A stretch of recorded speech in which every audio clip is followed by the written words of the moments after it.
Let's talk about Shaden Qous.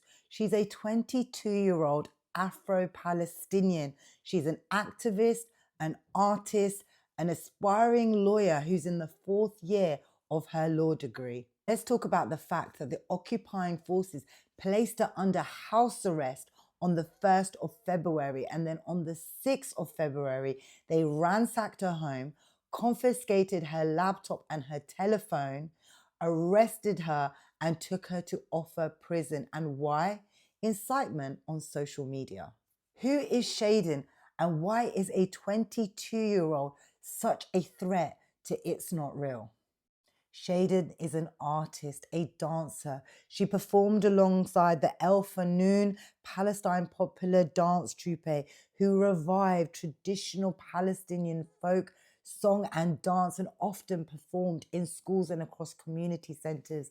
And Shaden was actually very famous for creating her own fusion style that fused together West African and Levant style dances. Example, Israeli authorities ban every activity in the city that represents Palestinian culture, cultural and heritage, including Afro-Palestinian culture.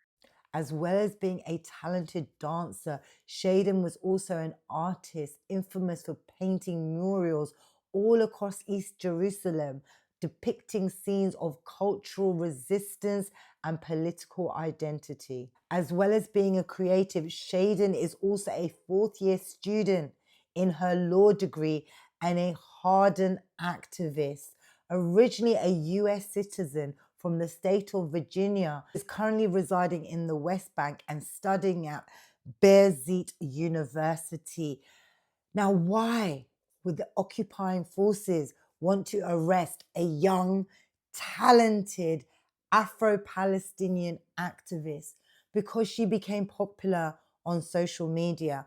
And because of this, Al Jazeera interviewed her in February 2024. It's Not Real has arrested her, detained her, and is holding her hostage alongside 20 other women. What is their crime? Standing up for her identity, her people, and talking about the situation of living under occupation in the West Bank. The saddest part of this story is that while the occupying forces are holding Shaden hostage, her father Musa has sadly, tragically passed away, and she was not there for his final moments. But apparently, the occupying forces were gracious enough to let her have an hour at his funeral. Considering that Shaden is actually